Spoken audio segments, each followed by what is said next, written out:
బులెటిన్లో breaking news చూస్తున్నాం. తమిళనాడు ముఖ్యమంత్రి స్టాలిన్ తనయుడు ఉదయనిధి స్టాలిన్ రాష్ట్ర ఉప ముఖ్యమంత్రిగా ప్రమోట్ అయ్యారు.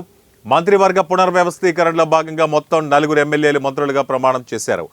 మనీ లాండరింగ్ కేసులో జైలుకు వెళ్లి 2 రోజుల క్రితం బెయిల్పై విడుదలైన మాజీ మంత్రి సెంధిల్ బాలాజీ మంత్రిగా ప్రమాణం చేసిన వారిలో ఉన్నారు.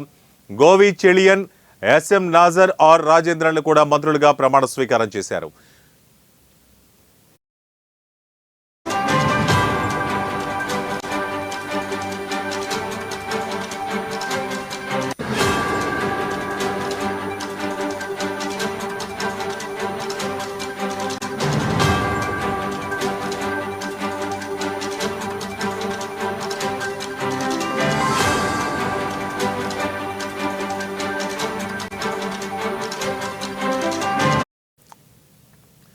సెంధిల్కు విద్యుత్ ఎక్సైజ్ శాఖ, చెలియన్కు విద్యాశాఖ, నాజర్కు మైనార్టీ వ్యవహారాలు, రాజేంద్రకు పర్యాటక శాఖలను కేటాయించారు.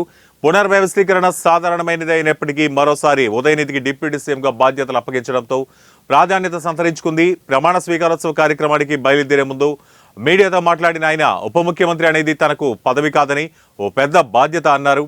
మరోవైపు ఉదయనిధికి డిప్యూటీ సీఎం బాధ్యతలు అప్పగించడంపై విపక్షాలు విమర్శలు గుప్పించాయి. ప్రజాస్వామ్యం పేరుతో కుటుంబ పాలన కొనసాగుతుందని, రాష్ట్రానికి ఇదో చీకటి రోజని ప్రతిపక్షాలు విమర్శలు గుప్పించాయి.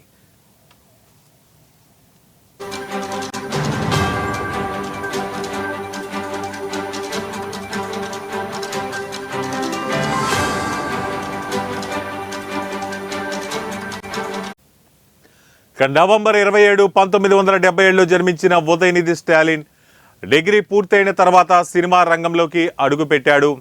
ఆ తర్వాత ప్రొడ్యూసర్గా, డిస్ట్రిబ్యూటర్గా, చివరకు నటుడిగా కూడా మారారు. డిఎంకే తమిళ వార్తాపత్రిక మొరసౌలి బాధ్యతలు కూడా చూశారు. కొంతకాలానికి పార్టీ కార్యక్రమాలు చూసుకోవడం మొదలుపెట్టారు.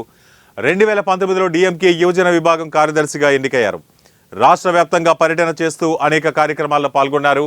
2021 అసెంబ్లీ ఎన్నికల సమయంలో ప్రచారానికి మరింత పదును పెంచిన ఆయన కేంద్రంపై విమర్శలు గుప్పించారు.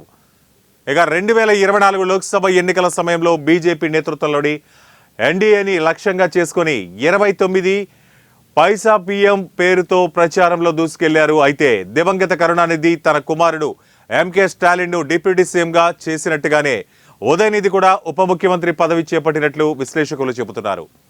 అయితే 3 దశాబ్దాల పాటు రాజకీయ అనుభవం పొందిన తర్వాతే ఎంకే స్టాలిన్కు కీలక పదవి దక్కగా ఉదయనిధి మాత్రం అనతి కాలంలోనే డిప్యూటీ సీఎం పగ్గాలు చేపట్టడం గమనించదగ్గ విషయం. ఇక ఆయన ఇవాళ డిప్యూటీ సీఎంగా బాధ్యతలు చేపట్టనున్నారు.